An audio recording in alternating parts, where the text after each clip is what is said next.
प्रभु रामदेव भगवान अल्लाह खुदा इस आदि नाम एक ही शक्ति के हैं। वह कौन है, कैसा है, कहाँ रहता है, किसने देखा है, यह प्रश्नवाचक चिन्ह पूर्ण रूप से हटाने के लिए अवश्य सुनिए जगत गुरु तत्वदर्शी संत रामपाल जी महाराज के अनमोल अमृत वचन। सभी पवित्र धर्मों के और शास्त्रों के आधार पर सत साहेब जी। विष ने जो बेचैनी करनी थी, हड़बड़ धोनी थी, कोई नहीं, शांत बैठी है। 1 घंटे तक वो खड़ा रहा, देखता रहा।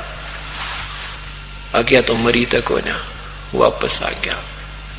उसने सोची ये तो बड़ा काम बना भाई, ये तो नहीं मर रही। तो उसने सोचा यो जहर ठीक ना था, उसको फिर बुला जो जहर लाया था, विष लाया था। कहने लगा भाई निकम्मे, तने तो जो विष क्या दिया तो बिल्कुल निष्क्रिय था। नहीं राजन, निष्क्रिय नहीं था। अब वो कब सारा पी लिया था, प्याला पूरा पी लिया था विष का मीराबाई ने। उसके बाद उसमें कुछ नहीं बचा था। राजा ने कहा कि उसने कहा उसको, गार्डू ने राजा से कि इसमें दूध डाल थोड़ा सा। एक वो प्याला दूध का भर दिया और वहां एक कुत्ता खड़ा था, इसको पिला, इसको दूध को। कुत्ते ने पहली जीभ लगाई थी, पीते ही मर गया। कहने की ये तो अंश था इसका, ये तो इतना खतरनाक विष था, एक बार जीभ का लगा देता आदमी जी नहीं सकता। किसको पिलाया आपने? उसे नहीं बताया किसको पिलाया, तू जा अपना काम करे। अब राजा ने सोचा विष से भी नहीं मरी तो तलवार से काटूंगा इसको जाकर के। तलवार लेकर गया। मीराबाई ने दरवाजा बंद कर रखा था, आवाज लगाई कवाड़ खोल।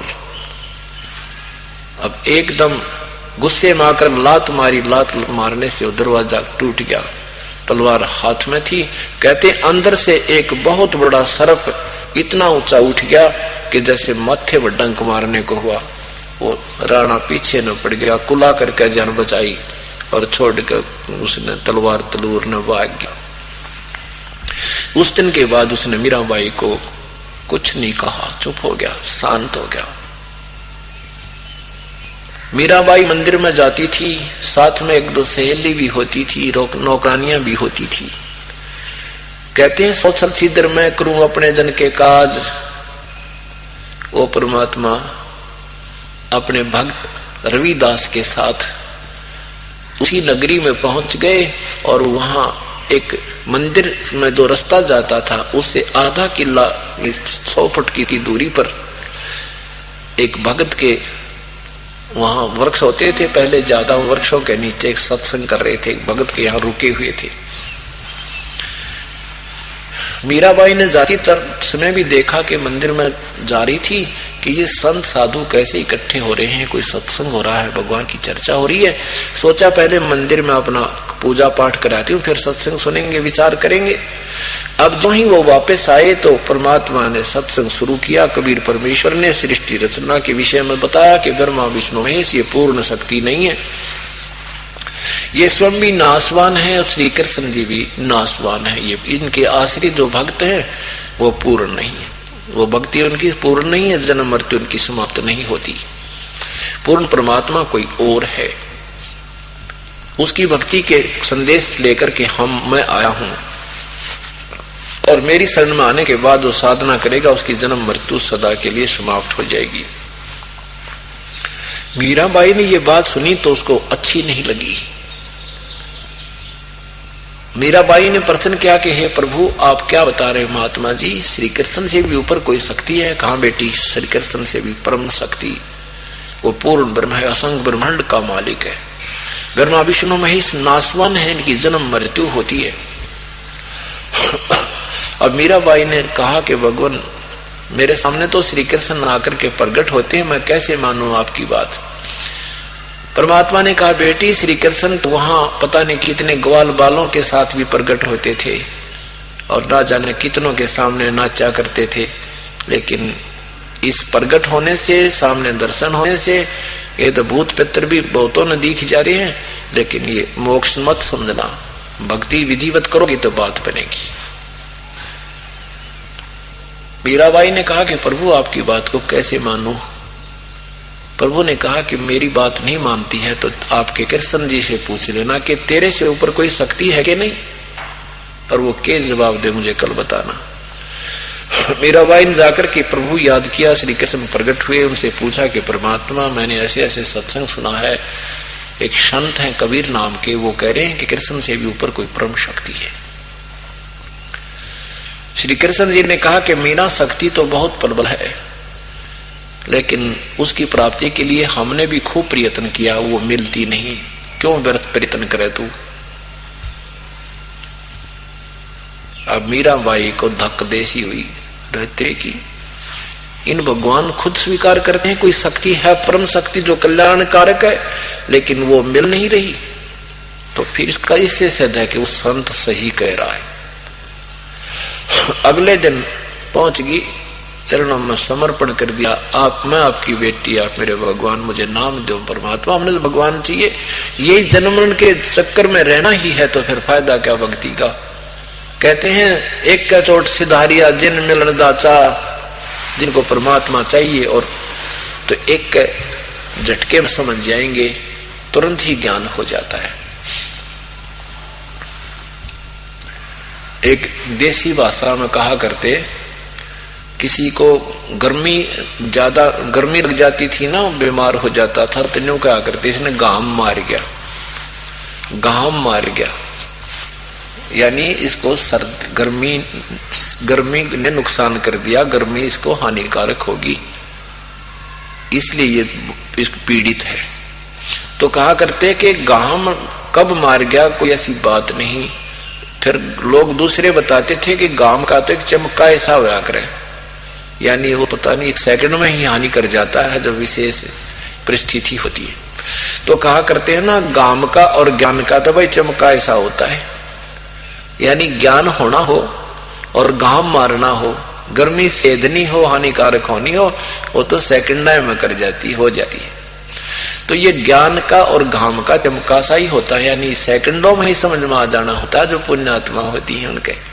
तो मीराबाई के एक का बात समझ में आ गई, जो भगवान भी न्यू के ऊपर है शक्ति, लेकिन वो मिल नहीं रही, हमने भी ट्राई कर ली, ये तो भाई आप भी भिखारी, फिर तो कृष्ण जी भी। कहते हैं ना, एक किसान की एक राजा जावा था, किसान ने तुम्बे बो रखे थे मतीरे, राजा को प्यास घड़ी लगी, उसने वो मतीरा फोड़ कर पानी पे दिया, राजा बड़ा प्रसन्न हुआ, भैया तो बड़ा बढ़िया शरबत है, और कहा किसान कभी मेरे पास आना, तो कोई दिक्कत हो क्या की जरूरत पड़े थे। कुछ दिन के बाद वो किसान चला गया, किसान के नाम उसने पर्ची दे रखी थी कि इस पर्ची को लेके आना, तेने रोका कोई नहीं। वहां देखा तो वो राजा खुद भगवान से याचना कर रहा है, प्रणाम कर रहा है, स्तुति कर रहा है। वो किसान पहुंच गया, उसने देखा भी राजा से मिलना है, वहां खड़ा था सेवक, भाई इन भक्ति कर लेने दो फिर मिल लिए। तो राजा जब आया, उसने राजा से पूछा किसान ने कि भाई क्या कर रहे थे आप? कि मैं भगवान की स्तुति कर रहा था, अपने राजकाज को सुखी करने के लिए भगवान से कुछ मांग रहा था। किसान बोला, रहा मैं तो सोचू था कि मैं तेरे पे मांगना हूं, तू आगे भिखारी पाया मुझे, फिर तो उसी से क्यों ना मांग लूंगा जिस पर तू मांगे।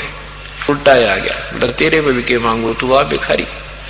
तो ऐसे ही जब मीरा को पता लग गया कि श्री कृष्ण भी आप भी किसी की साधना करता है, और वो कह रहे हैं कि मैं उस परमात्मा की साधना बताऊं, तो सारी सृष्टि उसकी पूजा करती है, और ब्रह्मा विष्णु महेश भी उसी की साधना करते हैं। मीराबाई ने सोची बात तो बिल्कुल सही है, उस महापुरुष की सारी समझ मान की बात है।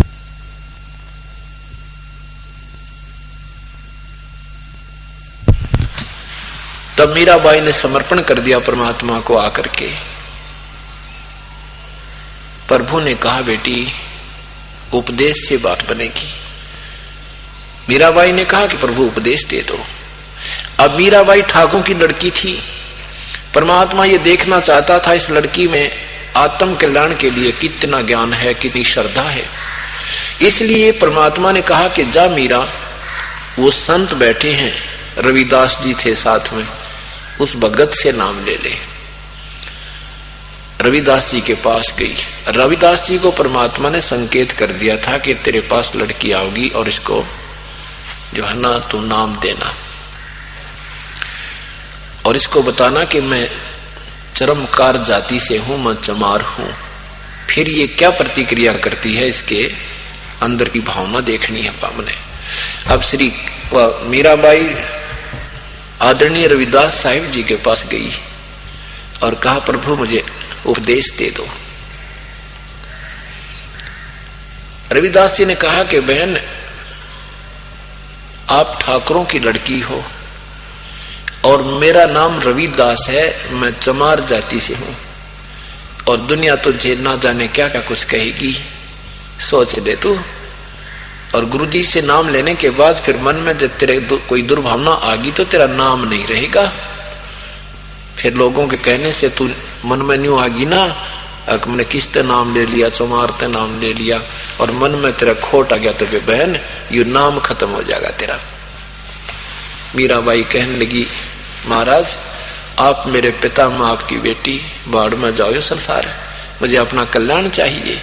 आप मेरे पिता, मैं आपकी पुत्री, आप मुझे नाम दे दो, मैं नहीं सुनना किसी की। परमात्मा ने उसको कह दिया था रविदास को कि नाम दे देना, ये आदेश हो गया था भगवान का। रविदास जी ने उनको उपदेश दे दिया प्रथम मंत्र।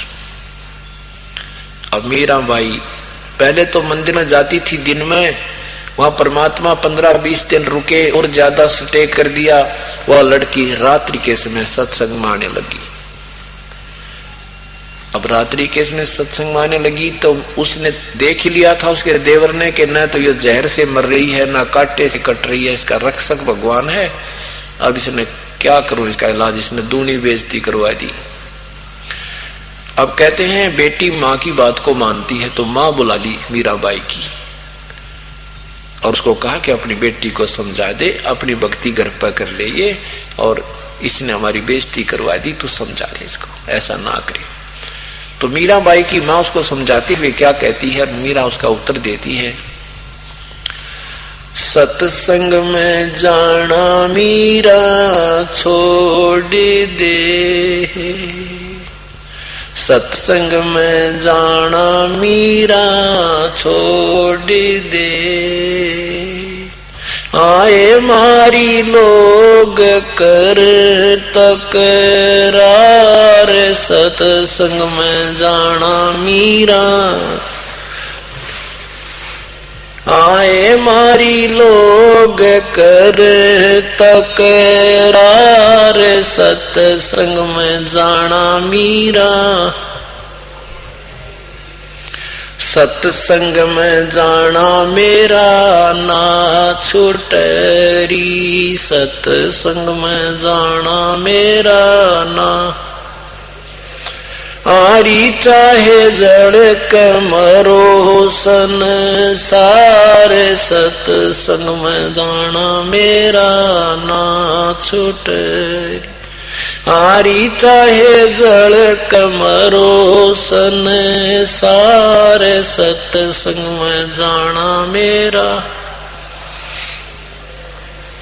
थारे सत्संग के राय में, थारे सत्संग के राय में, आए वहाँ पर रहते हैं बब्बर शेर, कोई कोई शेर तन खालवे, आए वहाँ पर रहते हैं बब्बर शेर, कोई शेर तन खालवे, जब गुरुओं की मेरे फेरी, मारे सतगुरु की मेरे फेरी, आरी वे तो शेरों के गिद्दड़ बने जाव, सत्संग में जाना मेरा ना छोटरी, आरी वे तो शेरों के गिद्दड़ बने जावे,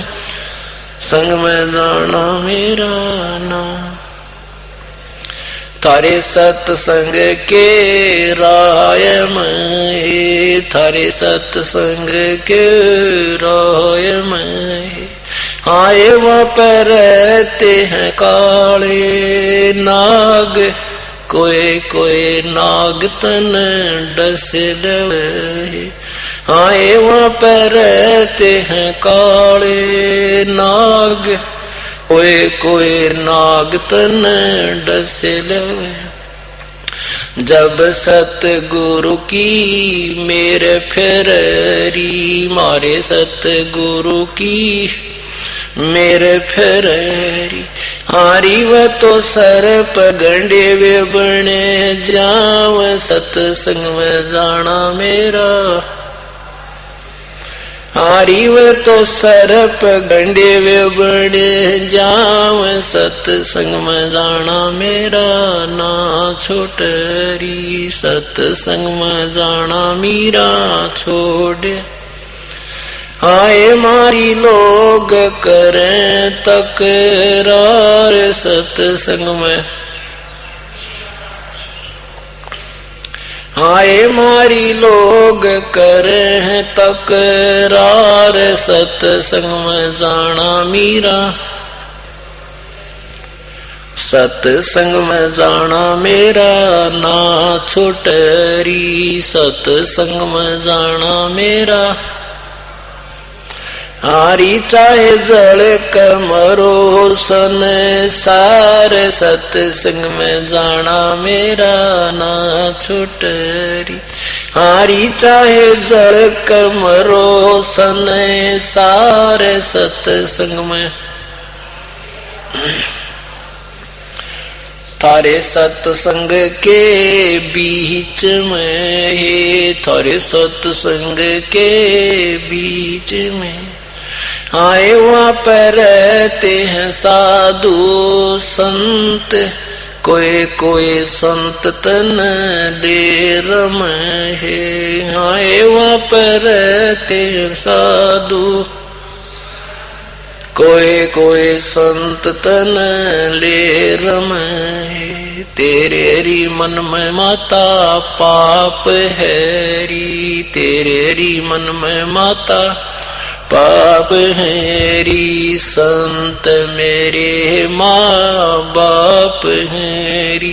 संत मेरे माँ बाप है। हारी ये तो कर देंगे बेड़ा पार सतसंग में जाना मेरा ना छोड़। हारी ये तो कर देंगे बेड़ा पार सतसंग में जाना मेरा ना छोटरी सतसंग में जाना मीरा। हाय मारी लोग करें तकरार सतसंग में जाना मीरा। सतसंग में जाना मेरा ना टूटरी। सतसंग में जाना मेरा ना हारी चाहे जड़ कमरो सने सारे सतसंग में जाना मेरा ना। हारी चाहे जल कमरो सन सारे सत्संग में जाना मेरा। आए वो तो हो जाते च मार है हे, वो तो हो जाती च मार है। इसमें हमारी आर है, इसमें हमारी तेरे लेख माता वो चमार है री। तेरे री लेख माता चमार है। मेरा सिरजन आर री। मेरा सिरजन हारी वो तो मीरा के गुरु रविदास। सत्संग में जाना मेरा ना टूट। हारी मीरा के गुरु रविदास। सत्संग में जाना मेरा ना छूट री। सत्संग में जाना मीरा छोड़। आए मारी लोग करें तकरार। सत्संग में जाना मीरा। सत्संग में जाना मेरा ना छुटरी, सत्संग में जाना मेरा आरी चाहे जड़क मरो संसार, सत्संग में जाना मेरा ना। वो तो हो जाते मारे, वो तो हो जाते मारे, इसमें हमारी हार है, इसमें हमारी। तेरे लेख माता चमारी, तेरे लेख माता चमारी, मेरा सिरजन आरी, मेरा सिरजन रे हरि। हरि व तो मीरा के गुरु रविदास, सत्संग में जाना मेरा ना छूटे। हरि व तो मीरा के गुरु रविदास, सत्संग में सत साहिब। अब मीरा की माँ ने बहुत कुछ डराया भी, समझाया भी, ऊंच नीच से भी अवगत करवाया। तब मीरा ने कहा, माँ ये तेरे दिमाग की सोच है। सत्संग में जो भक्त जन जाते हैं वो हमारे बहन और भाई होते हैं। हम एक दूसरे को देखकर वह भक्ति में दृढ़ होते हैं, और तू एक जाति पाति में उलझी हुई है माता। भगवान के दरबार में ना कोई जाति है ना कोई मजहब है, ये तो हमने ही बार्डर बना रखी है। ये दीवार बीच में डाल के एक दूसरे के हम दुश्मन बने बैठे हैं, ऊंच नीच बना बैठे हैं। ये काल का जाल है, तू नहीं समझ सकती। तेरी बुद्धि तो बहुत दूर घूम रही है भगवान से। और जिसको तू चमार कहती है, नीच समझती है, ये मेरे लिए सिरोधार्य है, मेरा गुरु है, मेरा भगवान है। अब यहाँ क्या है कि फिर उसके बाद मीराबाई अब नहीं मानी। मीराबाई ने के साथ एक उनका पितसरा था, बहन नाम था उसका। वो बहुत प्रेमी था प्रभु का। मीराबाई के साथ बैठ के घंटों रोता था, बेटी इस नकम्मे बालक की, मेरे भतीजे की बुद्धि भ्रष्ट हो गई है। और मेरा वो पहला बेटा था जो बाई का, यानी उस मीरा का जो पति था, वो बहुत नेक था। ये हमारा दुर्भाग्य है कि वो चला गया हमारे यहाँ से। बेटी कोई बात ना, दुख सहन कर ले भगवान के नाम पे। दोनों बैठकर बहुत बातें करते थे, प्रभु की चर्चा करते थे, वो सांत्वना देता था। उधर से कुछ एक सैनिक भी मीराबाई की कथाएं सुना करते थे, भगवान की चर्चा सुनते थे। वो भी उनको बहुत श्रद्धा से देखते थे। और भवन नाम का जो राणा का जो चाचा था, यानी मीरा का पितसरा, वो भी प्रभु का बहुत भक्त था। और साथ में उसका एक नौकर था, गुलाम था, वो भी उस भवन के साथ ही प्रभु की आराधना याचना किया करता था। मीराबाई ने अब वहां से संत चले गए। मीराबाई ने वहां से घर त्याग दिया कि रोजाना का परेशान करता है, ये मानता नहीं है, चल अपनी भक्ति करेंगे, नाम हमें मिल ही गया है, गुरु जी का उपदेश हो गया, कभी मिलते रहेंगे, वहां उनके दर्शन भी करते रहेंगे। वहां से चल के मीराबाई रास्ते में जा रही थी, तो रास्ते में एक संत था नकली, वो गुफा में रहा करता था। और एक दिन में एक बार दर्शन देने निकलता था, उस समय वो स्त्रियों को दर्शन नहीं देता था। मीराबाई वहां गई, संत की चर्चा सुनी, तो वहां क्या देखा कि लोग एकत्रित हो रहे हैं, संत की महिमा बहुत कर रहे हैं। मीराबाई भी बैठ गई वहीं पर जाकर के, मैं संत के दर्शन करूंगी। सेवकों ने उसको नहीं जाने दिया कि स्त्रियों को दर्शन करना मना है, क्योंकि ये पुरुष है, औरतों के दर्शन नहीं करते, औरतों को दर्शन नहीं देते। मीराबाई ने को ज्ञान हो गया था भगवान के वचन सुन के कि पुरुष तो एक ही है, पुरुष माने प्रभु, वो परमात्मा प्रभु तो एक ही है, बाकी प्रभु नहीं है। मीराबाई ने सोची कि मैं पुरुष के लिए निकली हूं और पुरुष यहाँ गुफा में बैठा है, तो कहा भी मैं तो पुरुष के दर्शन करने जाऊंगी, कोई और पुरुष भी पृथ्वी पे है तो करके ही जाऊंगी, नहीं मैं जाऊं को ना। अब मीराबाई का संदेशा दिया कि एक बाई आई है और वो जिद कर रही है गुरुदेव आपके दर्शन करने के लिए, और वो कह रही है कि यदि ये पुरुष है फिर तो इससे बड़ा अवसर कहां मिलेगा मुझे, पुरुष परमात्मा ही तो चाहिए। अब वो उसको कुछ धक्का सा लगा, सचमुच ये कुछ बात गहरी कही इसने।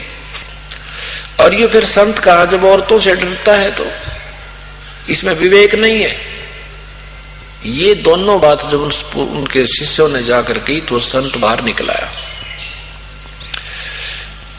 तब उस मीराबाई ने वो ज्ञान सुन रखा था भगवान का, जो सुना क्यों डरे ढोरा नादान, अगले जन्म में सरब बन जाएगा, अपना ना बम्बई में रहा करेगा। परमात्मा की वास्तविक भक्ति तेरे पास नहीं है, और जाके काशी में उपदेश ले ले परम पिता थे। तब मीराबाई से कहा, मीराबाई तूने मेरी आंख खोल दी बहन बेटी, मैं तो बहुत गलत काम कर रहा था। अब समझदार व्यक्ति पुण्यात्मा होती है, परमात्मा उन बच्चों को किसी न किसी के माध्यम से जोत जगा ही देता है। उस संत ने भी अपने शिष्यों से भी कह दिया भी आना होता है जो मेरे साथ में। मैं तो कति ड्रामा कर रहा था, मीराबाई के ज्ञान को सुन के परमात्मा से प्राप्त जो ज्ञान उसके पास था। अब मीराबाई उस नगर को त्याग कर वृंदावन में रहने लगी। उधर से उस राजा के राज्य में दुर्भिक्ष गिरने लगी, अकाल मृत्यु होने लगी, हाहाकार माच की। पहले ऐसी कोई दिक्कतें आती थी तो ये संतों से, ऋषियों से या कोई पत्रे पुत्रे देखने वालों से पूछा करते हुए क्या कारण हो गया मेरे राज्य में, ऐसा क्यों हानि हो रही है। तो उन्होंने बताया, एक ने, दो ने, चार ने, 10 ने, कि आपके राज्य से कोई संत दुखी होकर चला गया, उसको तूने परेशान कर दिया। अब राणा कहता है कि मैंने ऐसा कोई संत परेशान नहीं किया। भवन ने कहा कि क्यों नहीं किया आपने मीराबाई के साथ जो जुल्म किए हैं वो भगवान सहन नहीं कर सका, तेरे जुल्मों से दुखी होकर के वो गई है। तो उन्होंने ये भी बताया था, भविष्य उन जंतर मंत्र देखने वालों ने, पामिष्टों ने और बताने वालों ने, कारण बताने वालों ने, कि वही संत वापस आए तो तेरा राज ठीक रहे, नहीं तो ये जुल्म होता ही रहेगा। अब उसने, राणा ने कहा भी कौन ला सकता है फिर मीरा को वापस। 2 सैनिक खड़े हुए, 2 सेवक सैनिक खड़े हुए कि हम ला सकते हैं, हमारी बात को बहन नहीं मोड़ेगी, हम उनसे खूब परिचित हैं, हमारी घंटों चर्चा होती थी। अब राजमाभिमान बहुत होता है, बकवाद भरी होती है कोरी उनमें। तो राजा ने जब वो चलने लगे कि कहा कि अगर वो नहीं आई तो तुम क्या करोगे, तुम्हें इतना विश्वास है? हाँ जी विश्वास है, अगर वो नहीं आएगी तो हम भी वापस नहीं आएंगे, वहीं जान दे देंगे। अगर वो हमें मिल गई तो हम वापस नहीं आएंगे, लेकर ही आएंगे, खाली नहीं आएंगे। अब वो दोनों ढूंढते ढूंढते वृंदावन पहुंच गए। मीराबाई से बहुत प्रार्थना, उससे पहले परमात्मा पूर्ण ब्रह्म कबीर साहब मीराबाई के पास गए।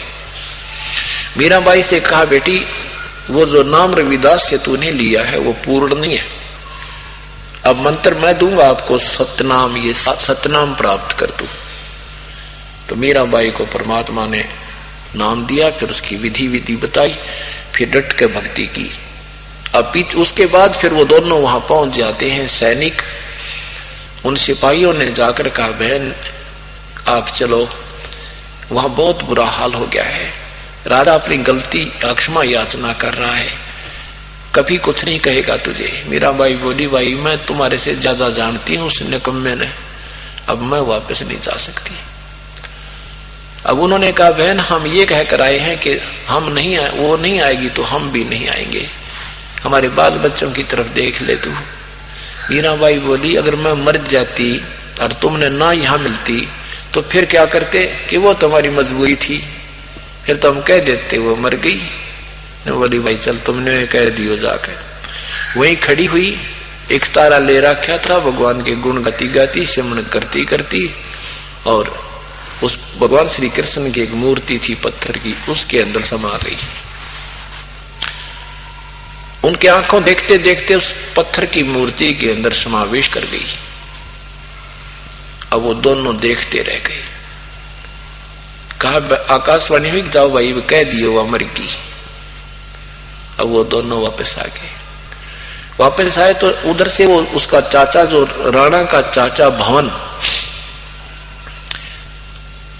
और उधर से वो राजा उसका भतीजा, वो घोड़े को लेकर, घोड़ों पर सवार होकर के कहीं जाने की तैयारी कर रहे थे, दूसरे देश, नगर में, या कैसे भी कोई शिकार से कोई खेलने जाया करते, शिकार भी खेलने जाते थे। तो कुछ दिन पहले वो महामंत्री था, ये क्या नाम है, भवन जो है इसका महामंत्री था, किसका, राणा का, क्योंकि अपना कॉन्फिडेंस चाचा उसने महामंत्री रखा था। और एक बार वो राणा के साथ भवन उनका महामंत्री, तो उसने गर्भवती मृगणी को काट दिया था। गर्भवती मृगणी उसकी तलवार से शिकार कर दी थी, और वो तड़प तड़प का माँ बेटा दोनों मर गए थे। उस दिन के बाद वो मीराबाई से आकर उसने बताया कि बेटी आज मेरे से ये गलती होगी। मीराबाई ने कहा चाचा तने जुल्म कर दिया, आप भक्त नहीं बन सकते, आप भक्ति नहीं कर सकते, ऐसे नरसंहार करते हो, आपके बच्चे ने, आपकी पत्नी ने कोई काटे गर्भवती को, कैसा दुख हो। उसके बाद वो भवन भगत बन गया था और मीराबाई का हर संकेत समझने लग गया था। और मीराबाई ने उसको भी कबीर परमात्मा से वहां उपदेश दिला दिया था, तो वहां वो भक्ति कर रहा था। उसके बाद उसने क्या किया कि राजा के साथ नहीं जाऊंगा तो ये नाराज होगा, तो भवन ने अपनी तलवार काठ की बनवा के और म्यान में फिट कर ली थी कि आगे से मान ले इसके साथ जाना भी पड़ जाएगा, तो कोई शिकार करना भी पड़ गया तो उसने लकड़ी की मार मूर दूंगा, वो बेहोश हो जाएगी, इसलिए नौराजी हो जाएगा, शिकार खेल लिया और हिंसा ना होगी, फिर ठीक हो जाएगी। ये मैं ना किसी को मार दूं, बेशक मुझे ही शेर खा जावे, इस दृष्टिकोण से काठ की तलवार डाल ली। एक दिन उनके दूसरे मंत्रियों को पता लग गया कि भवन तो काठ की तलवार रखता है, लकड़ी की। अब उन चुगलखोर व्यक्तियों ने राजा से कहा, राजा ये आपका चाचा आपका दुश्मन है, ये तो लकड़ी की तलवार रखता है, आपको कभी मरवा देगा वहां पर। अब राजा को विश्वास नहीं हो रहा, भाई नो सीधा कहूं कैसे अपने चाचा को, और भाई निकाल तेरी तलवार चेक करूंगा, कभी नहीं करी थी चेक उसने, अविश्वास नहीं किया था। फिर उन कईयों ने कहा, एक ने कहा, दो ने कहा, चार ने कहा, तो चक्कर दिमाग घूम गया राणा का। उसने कहा भाई ठीक है, आदेश दे दिया कि सभी मंत्री महामंत्री अपने अपने हथियार लेकर के लाइन में खड़े हो जाओ, सब किया चेकिंग करूंगा। अगले दिन उन्होंने आदेश दे दिया। अब हो गए खड़े सारे, भवन भी खड़ा हो गया, सबकी तलवार देखता हुआ आ रहा है, सबकी तलवार देखता हुआ आ रहा है। अब जो ही भवन ने सोची आते नौकरी गई, अरियो ने कमा के केस सजा दे देगा। राजा का दिमाग बहुत खराब होता था, लेकर के याद अपने परम पिता को, और ऐसे वह तलवार निकाल दी, ले जो देखी होगी देख ले, ये है मेरे। जो ही तलवार निकाल ली तो इतनी स्टेनलेस स्टील की होगी जो कर बिजली चमक्या करे, इतनी चमक हुई इसकी तलवार में, और काट की नहीं रही। बोलो सतगुरुदेव की जय। अब सारा सभा स्तब्ध रहेगी कि लकड़ी की हमने 2 मिनट पहले देखी इसकी खोल के, और ये कैसे स्टील की बनी। ऐसे भी चमत्कार उस भवन को हो चुके थे, पूरा दृढ़ विश्वास हो गया। उसके बाद तुम्हें भगवान न पड़ा है। तो अब उधर से वो सैनिक आए उस दिन, जिस दिन मीराबाई से वो मिलकर वापस आए, मीराबाई संसार में नहीं रही। उस दिन भी वो घोड़े तैयार करके दोनों के दोनों, राजा का घोड़ा भी महामंत्री का घोड़ा भी, एक गुलाम पकड़े खड़ा था, और भवन जो अपनी सारी तलवार पूरी डाल के तैयार खड़ा था शिकार जाने के लिए, बाहर जाने के लिए। तो राजा ने सोचा मैं 2 मिनट कार्य, अपना दफ्तर का कोई कार्य करके चलता हूं। इतने में जो ही वो बैठा ही था, वो दोनों सैनिकों ने प्रवेश किया सभा में। राणा ने पूछा कि लाए नहीं तुम मीराबाई को? कह रहे थे हम लेकर आएंगे। सैनिकों ने कहा कि राजन, वो संसार में नहीं रही, अगर संसार में रहती तो हम लेकर आते हैं। राणा बोला क्या हो गया उसको? मर गई वो? कहने लगे वो ऐसे ऐसे पत्थर की मूर्ति में, हमारे सामने एक पत्थर की मूर्ति में समा गई। अब राणा कुबोल था, ज्यादा कुबोल, दुर्वचन बोले उसने। कहने लगा वो मुसलमान कर लिया होगा कोई उसने, यानी जैसे कहते हैं ना, उसने कोई मुसलमान कर लिया होगा, मुसलमान नहीं बन गई होगी, इसलिए जमीन में गडगी, जब जानता आकाश में स्वर्ग में जाती। अब भवन पर यह वचन सहन नहीं हुए। भवन ने कहा कि राजा अपनी जुबान संभाल के बात कर, संत के विषय में ऐसी बात करने से तेरी जीभ पे फालक पड़ जाएंगे। तूने जुल्म कर दिया, ऐसा मत बोला उस पुण्य आत्मा के प्रति। और तू फिर भी नहीं मानेगा, तू इंसान नहीं शैतान है। अरले में स्वर्ग जाता हूं, सशरीर जाता हूं और घोड़े समेत जाता हूं।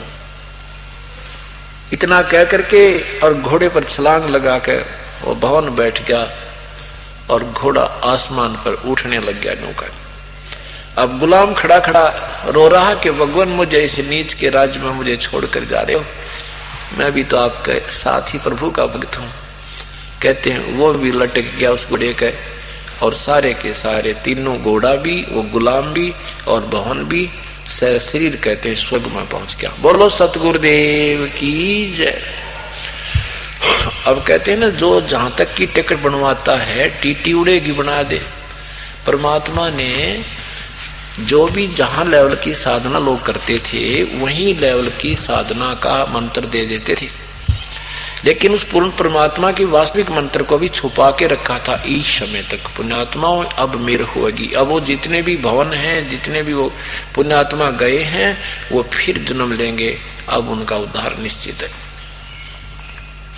भवन गवन गगनों किया, घोड़े सुधा गुलाम, सोम श्री साहेब में ले वो बरछी लोह लगाम। आदरणीय गरीबदास साहब जी कहते हैं कि भवन ने गवन गगनों किया, आसमान की तरफ गवन किया, और घोड़े सधा गुलाम, घोड़े समेत गुलाम भी गेल लटक रहा था। अन्यों के नो जाके भगवान विष्णु को मिले घोड़े समेत भी। अब कहते हैं ना, जैसे एक गंदा अंडा था और वो उसमें खोगड़ में पड़ा था। भगवान शिव ने पार्वती को वचन सुनाए थे, उस गंदे अंडे ने वो वचन सुनकर उसमें शक्ति आ गई थी, सुखदेव ऋषि बन गया था, और उसी बैटरी चार्ज से वो भी आकाश में उड़ने लग गया था। ऐसे ही सत भक्ति जो पूर्ण संत से प्राप्त करके जो भी साधक संत भक्ति करते हैं, उनसे अन्य प्राणियों पर भी कुछ असर पड़ जाता है। ये बहुत लंबी कहानी है, बहुत देर में समझ में आएंगे आपके, क्योंकि जो जाकी सन्ना बसे ताको ताकी लाज, जल सो ही मछली चढ़ जाए वह जयते गजराज। जो भी जिस इष्ट की सच्चे दिल से और विधिवत साधना करता है, उस लेवल की वो भक्ति शक्ति उसमें प्रदान कर देता है। लेकिन पूर्ण परमात्मा के बिना पूर्ण मोक्ष और ये जन्म मृत्यु का झंझट मिटे नहीं। अब सब समझा करके निष्कर्ष यहां निकालना चाहते हैं।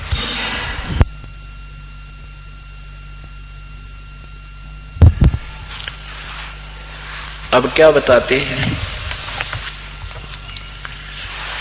मन तू पावेगा अपना किया रे, भोगेगा अपना किया रे।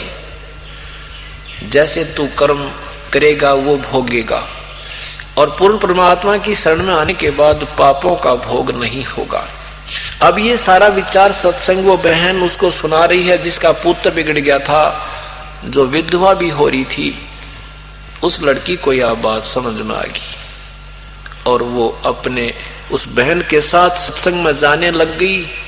सत्संग में जाने के बाद फिर परमात्मा के वचन महिमा सुन करके वो ओतप्रोत हो जाती है। उपदेश ले लिया।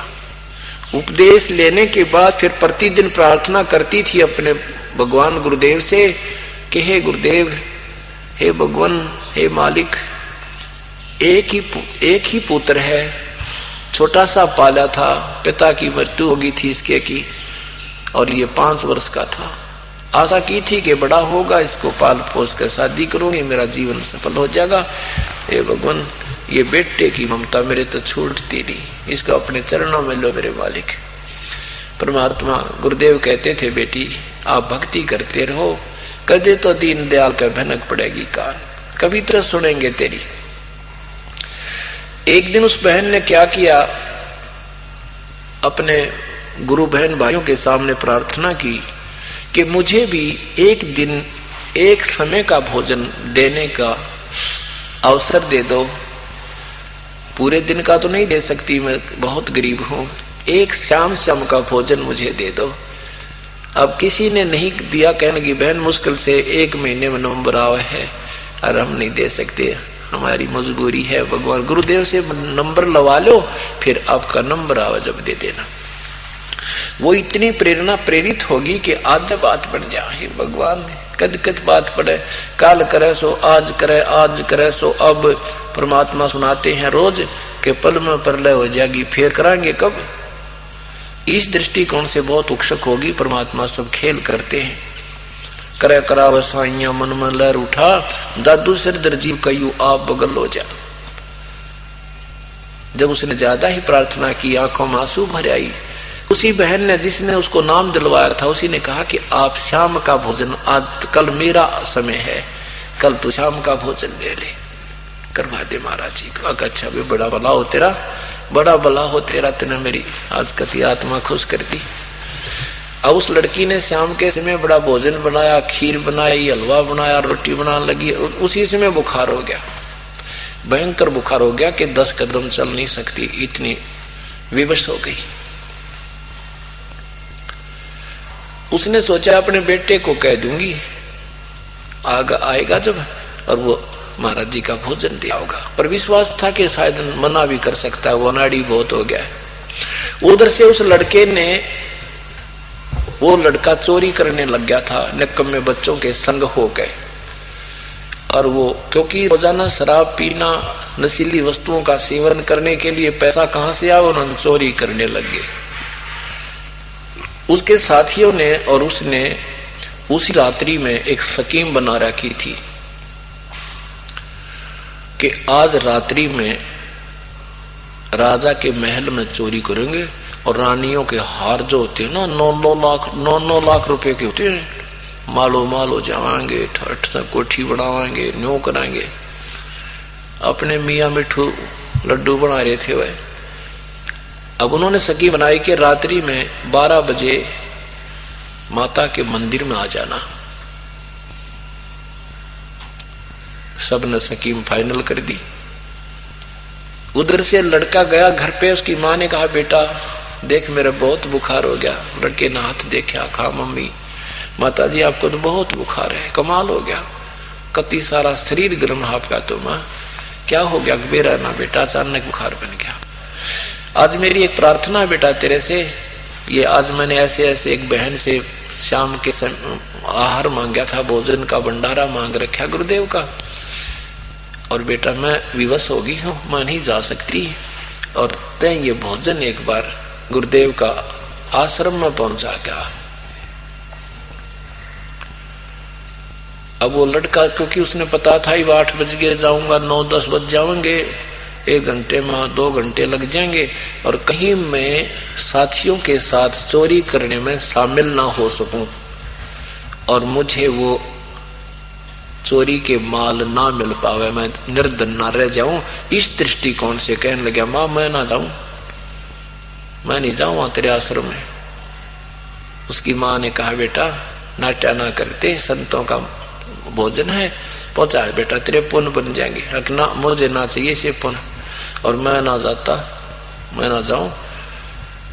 और माँ तेरे बारे में लोग बिराना के कहते हैं, मैंने बहुत सुननी पड़ती है, और उल्टी बात बनाने लग गया निकम्मा, माँ की बात स्वीकार नहीं की। अब जान की वो माँ भी के अनाड़ी है, यू मानने को ना रोन लगी बैठ के, भगवान इससे अच्छा थी बेटा ना होता तो।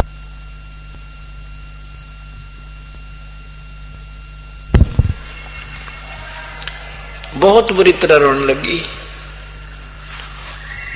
न्यू बोली तुझे जिंदगी में काम नहीं कहूंगी बेटी, बेटा आज के बाद तू मेरा एक काम यू आज कर दे, एक बार ये भोजन पहुंचा दे, नहीं मैं कितना जोगी नहीं रहूंगी और आगे से मुझे ये समय नहीं मिलेगा भगवान की सेवा का। अब माँ को बुरी तरह रोते देख करके उसके मन में सोची अब माँ इतनी दुखी हो रही है, जल्दी जाऊंगा जल्दी आ जाऊंगा, अभी तो 4 घंटे पड़े हैं, ये दिक्कत है। कहने लगे माँ रो मत, ला दे मुझे तेरा वो आहार दे। माँ ने दुखी सुखी हो गया, फटाफट डाल के उसको दे दिया और वो फुल स्पीड से फटाफट गया, शीघ्रता से वहां पहुंचा। जाते पूछा गुरुजी कहाँ है? भक्तों ने कहा भाई भोजन स्नान करने गए हैं, गुरुदेव अभी आ जाते हैं, स्नान करके फिर खाना खाएंगे, गर्मियों के दिन थे। अब भक्तों ने सोचा भाई वो लड़की रामो नाम था उस बहन का कि ये रामो रोज प्रार्थना किया करती भगवान से, आज तो उसका बेटा आएगा भोजन देने के लिए, बड़ी सुनी मालिक ने। तो भक्तों ने जाके बताई परमात्मा आज तो आपने मेहर कर दी, वह रोज रोया करती बहन उसका बेटा आज शरण में आ गया, आपका भोजन लाया है। गुरुजी बोले भाई बहुत अच्छा हो गया, बेटी बहुत रोती थी, सुन ली भगवान ने उसकी। अब महाराज जी आगे, लड़का भी आ गया, ले महाराज जी भोजन खा लो। संत ने सोचा लड़का आया है, इसको थोड़ी बहुत ज्ञान समझा दूं, फिर खाना खा लूंगा, हो सके इसकी बात बुद्धि में आ जाए और नाम ले ले, लड़की खुशी हो जाएगी, सुख हो जाएगा उसको। महाराज जी लागे उसको सत्संग सुनाने, बेटा भक्ति करनी चाहिए, परमात्मा के नाम बिना ये जीवन व्यर्थ हो जाता है, मनुष्य जीवन बार बार नहीं मिलता।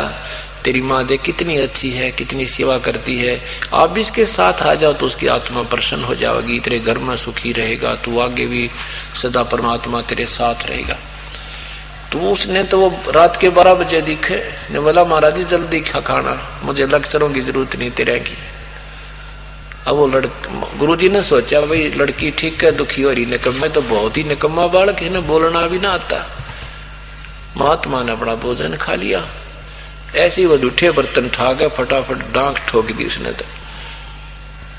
बल्कि गुरुजी कह रहे हैं भाई इसको साफ कर देते हैं, अगर नहीं हो जाएगा साफ मेरी माँ आप कर देगी। उसने सोची तो देर हो गया कि 1 मिनट तेरी जाने लग रही है, बहुत जोर से भाग लिया, रास्ते में उसके पैर में कांटा लग गया और लग के इतनी लंबा कांटा अंदर ही टूट गया।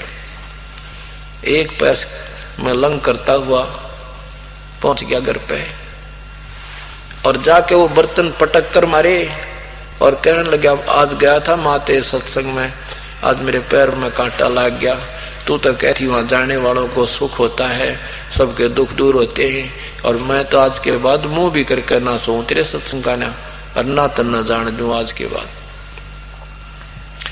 तुझे भी नहीं जाने दूंगा माँ।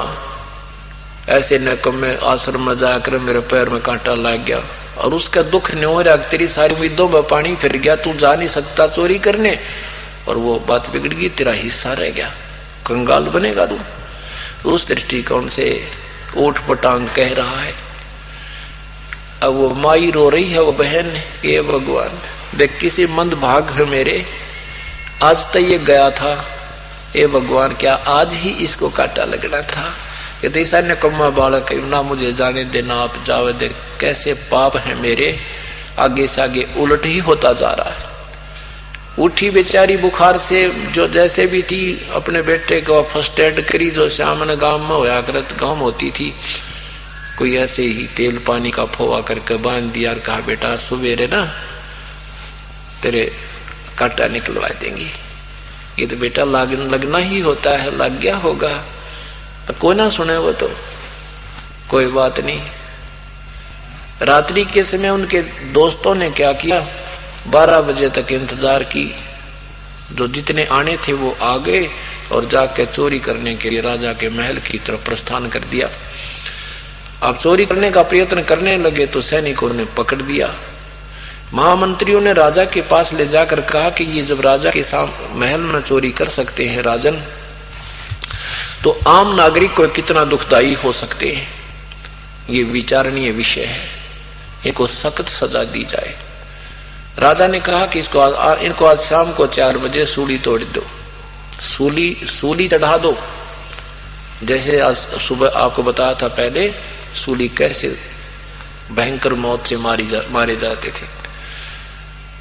और उससे पहले क्या करते थे कि गांव में घुमाते थे पूरे नगर में, उनके गले में पट्टी डाल देते थे, पोस्टर लगा देते थे और लिख देते थे कि ये चोरी करते हुए राजा के महल में चढ़ते हुए चोरी करते हुए पकड़े गए हैं, इनको आज शाम के समय 4 बजे सूली तोड़ा जाएगा। उनको भी डंडे मार मार कर कहलाते थे कि बोलो हम चोर हैं, हम राजा के घर चोरी करने गए थे, कोई सुनता हो तो चोरी मत करियो, हम 4 बजे सूली टूटेंगे। ऐसे करते हुए बाजा बजता हुआ आ रहा था। तो वो बैंड एक विशेष टाइप का होता था जो किसी सजा देने के समय ही, किसी को सजा देने के समय वो बजाकर गांव में घुमाया जाता था नगर में। तो दोनों माँ बेटा वो भी अपने द्वार के बाहर आकर खड़े हो गए, देखते हैं किसको क्या सजा मिली। अब ज्यों ही वो मुलजिम वहां से आए, वो अपराधी, उस लड़के ने पहचान लिए तो अपने बेली हैं, और वो जान गया तो बात बिगड़ गई थी भाई। ओए होए, शुक्र मेरा कांटा लग गया। मन में सोच रहा वो बालक कि शुक्र है कल मेरा कांटा लग गया, नहीं तो आज मेरी भी मौत थी। ये भगवान मन मन में सोच रहा है, इकट्ठा हो गया कति, ये परमात्मा बड़ी दया करी। ओए होए, कल ये कांटा लगना ठीक नहीं तो आज बात बिगड़ गई थी। अब वो इतने में आगे चले गए, उसकी माँ आकर के घर में अपना कार्य लगी। अब वो लड़का काफी देर सोचता रहा, राज के बनती, ये भगवान है, मेरी माँ का क्या होता। अब वो सोच रहा है कि मेरी माँ अकेली रह जाती, मेरा पिता भी नहीं है, कोई भाई नहीं था, देख के जुल्म होता मेरी माँ के साथ। उसके अंदर से इतना प्यार उमड़ा अपने माँ की तरफ, फर जा करके अपनी माँ के सीने से लगकर बहुत रोने लगा। माँ ने कहा बेटा क्या बात होगी, अब तो कांटा भी निकलवा दिया, तेरा दर्द तो नहीं है। फिर उसने बताया माँ आज तेरा बेटा नहीं था, अगर कल मुझे कांटा नहीं लगता तो आज तेरा बेटा नहीं था, और मेरी माँ किसके सहारे जीवित रहती। अब उसने माँ ने कहा कि बेटा तू क्यों नहीं रहता, कि नहीं माँ आज तेरा बेटा सूली टूट जाता, आज मेरी मृत्यु होनी थी। उसकी माँ कहने लगी क्यों बेटा तू चोर है। हाँ माँ मैं चोर हूं। अब माँ को नहीं पता था, माँ ने बोली रे मुझे नहीं मालूम था, तू इतना भी गिर गया, चोरी भी कर रहा है तू। माँ मैं सब दुष्कर्म कर रहा था, अगर आज मेरी आंखें खोल दी आपके भगवान ने, गुरुदेव ने, अगर कल मुझे कांटा नहीं लगा आज माँ तेरा बेटा नहीं था संसार में। तब वह माँ भी रोने लगी, और चल बेटा भगवान के चरणों में नाम ले ले। ने बोला माँ इब्बत चाल, कल किसने हुई। जाकर उस बच्चे ने भी नाम लिया और माँ का भी उद्धार हुआ। तो परमात्मा कहते संत शरण में आने से आई टड़े बला, और जय मस्तक में सूड़ी हो वही कांटे में डर जा। अब दोनों ने माँ बेटा ने उपदेश लिया और उद्धार हो गया पूरे परिवार का। अब इंद्रमती के पति को परमात्मा सत्संग करके समझाने की चेष्टा करता है, लेकिन कहते हैं तुलसी पिछले पाप से हरि चर्चा न भावे, जैसे जवर के बेगते भाई भूख विदा हो जावे। अब राजा के तो पाप बढ़ गए थे, उसकी भूख विदा हो गई थी भगवान की महिमा की, नाम की। राजा नहीं मान रहा है और कहता है मेरे को आगे से कहना भी मत ऋषि जी, और मैं तेरी शिष्या को आपकी चेली ने कभी नहीं नाटता, कितना दान करे कितना पुण्य करे, और ना मेरे मन में कभी नहीं आती क्यों खर्चा कर रही है, सारे भंडार ने लगा दे तेरे नाम पर मैं नहीं नाम ले सकता। परमात्मा ने कहा भाई मैं फिल्म आप जाते हो, वहां जूस पी लो, काजू खाओ, किशमिश खा लो, ये अड़ंगा ये शराब क्यों पीते हो, ये मत पियो, नाम जपो। बस वो कहने लगा जी मैं नहीं सुनना चाहता। कहते हैं ना पिछले पाप तो यारी चर्चा ना बावे, और जैसे जबर के बेग तो या भूख विदा हो जावे। बीमार आदमी को जैसे मनुखा दाख भी कड़वी लगती है, सेब संतरे भी कड़वे लगते हैं, जिसको बुखार हो जाता है, और जो ही वो उतर जाता है बुखार तो धीरे धीरे भूख भी बढ़ जाती है। लेकिन उसने तो कैप्सूल सर्व कौन करे, एक भी तो ना खाई, सुनना ही बंद कर दिया कि मेरे आगे मत लाना ये जिक्र। परमात्मा बोले बेटी बता के करूं मैं इस नाड़ी का, अपनी भक्ति कर, पीछा छुटवा कौन किसका, 2 दिन के संबंध है तुम्हारे, तू कहीं जाएगी मृत्यु के बाद, ये कहीं गदला बनेगा, तू अपनी मोक्ष करा। अब रानी ठीक अभी ना मानता है, क्या करें।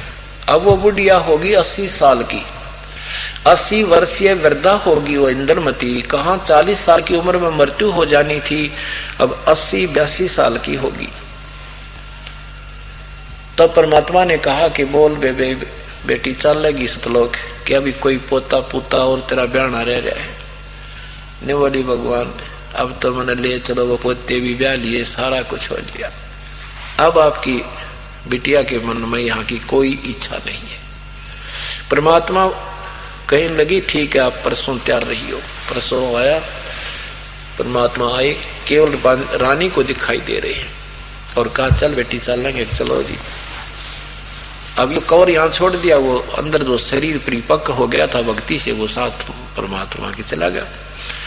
अब कहते आए हैं सो जाएंगे राजा रंक फकीर, एक सिंहासन चढ़ के जा एक बांधे जा जंजीर। मृत्यु सबकी होगी, पर इस मृत्यु में बहुत अंतर होगा। एक तो भक्तिहीन प्राणी को यम के दूत पकड़ के ले जाएंगे और कूटते जाएंगे, यहीं से 10 अपराधी को पिटा करते हैं।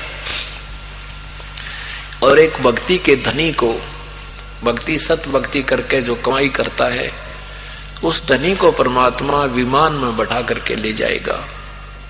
आए हैं सो जाएंगे ये राजा रंग फकीर, एक सिंहासन चढ़े जा एक जुड़े जा जंजीर। तो परमात्मा लेकर जा रहा अपनी बेटी को ऊपर जाकर के। एक मानसरोवर है, इस एक ब्रह्मांड में भी परमात्मा ने एक मानसरोवर बना रखा है। प्रत्येक ब्रह्मांड में मानसरोवर है। फिर सतलोक में भी एक ओरिजिनल मानसरोवर, वो सही मानसरोवर है, बाकी उसकी नकल है। जैसे यहाँ रोहतक में भी एक मानसरोवर है, उसमें पानी भी भरे कि बाहर से डाल के, नाम उसका भी मानसरोवर ही है। तो ऐसे और एक वैसे मानसरोवर झील भी है अपने यहाँ हिंदुस्तान में। और इसी प्रकार हर एक ब्रह्मांड में मानसरोवर, उस मूल मानसरोवर सतलोक वाले मानसरोवर की नकल में नाम रखे हुए हैं। उस मानसरोवर पर जाकर के कुछ दिन परमात्मा रखता है इस लड़की को, इस आत्मा को, उसमें स्नान कराता है। उसमें स्नान करने के बाद वहां एक कवर और उतर जाता है इसका। इस शरीर के अंदर सूक्ष्म शरीर, कारण शरीर, महाकारण शरीर, फिर कवल्य शरीर, फिर ओरिजिनल आत्मा का जो शरीर है वो है। तो वहां जाने के बाद एक कवर सूक्ष्म शरीर का और उतर जाता है, उसमें कारण शरीर शेष रह जाता है। और वहां परमात्मा जाकर पूछते हैं बेटी अब बता दे तेरी कोई इच्छा है इस मृत लोक में, किसी वस्तु की तुझे इच्छा है तो तुझे वापस भेजूंगा, तो वहां नहीं जा सकती। और इच्छा नहीं है तो मेरे साथ चल। तो रानी ने कहा भगवान कोई इच्छा नहीं, आप तो अंतर्यामी हैं, अंदर झांक कर देख सकते हो। एक प्रार्थना है मेरी आपसे। क्या? मेरा पति है ना, बहुत अच्छा आदमी था, मेरा पति बहुत ही अच्छा व्यक्ति है, मुझे कभी भी दान धर्म में मना नहीं किया। ए परमात्मा एक ही प्रार्थना है, उसको भी आपके चरणों में ले लो। अब प्रभु जानते थे कि ये भी मरेगी इसके साथ में नादान। अब कान न चाहे न्यू सीधा पकड़ दे चाहे न्यू पकड़ दे, बात तो वही है। अंदर खोट तो था इस बहन को, अभी आस्था थी कि मेरा पति बहुत बड़ी आदमी था, मुझे कभी दुख ही नहीं किया, तो ये भी चलते समय हमें हानि करेगा। इस तरह की भी कोई किसी के प्रति श्रद्धा है, यहाँ से चलेंगे, ये भी अपना एक गले की फांसी है, समझ लेना। तब परमात्मा जानेंगे कि अपने बनाए काम न बिगाड़ेगी। तो प्रभु ने कहा बेटी, लड़की ने कहा परमात्मा मेरे इस शुभ काम में सहयोग देने में उसको कुछ पुण्य हुआ हो, ये परमात्मा उसका भी कोई हिस्सा बना हो तो उसे चरणों में ले लेना। परमात्मा बोले वे बैठ जा, तू थोड़े दिन यहाँ इंतजार कर। अब वो लड़की 80 साल की होगी, 1 वर्ष के बाद 6 महीना के बाद राजा का टिकट कटनी थी। अब राजा उस समय लगभग 90 वर्ष का हो गया था और अच्छे काजू किशमिश खाया करता, तगड़ा था शरीर से। बाहर से आया था, चौक में घोड़े के नीचे उतरा था। उतरते ही का समय श्वासों का पूरा हो गया। यम के दूत आए, राजा बेहोश हो गया, वहीं पर चक्कर खा के गिर गया। राजा को दिखाई दे रहे हैं कि यम के दूत आगे और उसके अंदर से सूक्ष्म रूप में गर्दन को दबा रही हैं, जीभ के ऊपर भाला ठोक रखा है और टट्टी और पेशाब माए निकल गया उसका। अब परमात्मा ने कहा, इंद्रमती देख तेरे पति की क्या हालत होगी। मैं कितना समझाया करता कि भक्ति कर लो, यम के दूत दुखी करेंगे तुम्हें अंत समय में, चाहे राजा हो चाहे रंक हो। जम किंकर का राज कठिन है, ना छोड़े राजा रानी नू। अब इंद्रवती कहने लगी, भगवान बहुत बुरा हाल हो इसका थे, हे परमात्मा दया कर दो, रक्षा कर दो अपने बच्चे की। परमात्मा जान गए कि देखी थी मेरी कति ममता को ना, अरे कहाँ से बोल रही है। अच्छा बेटी अभी जाता हूं।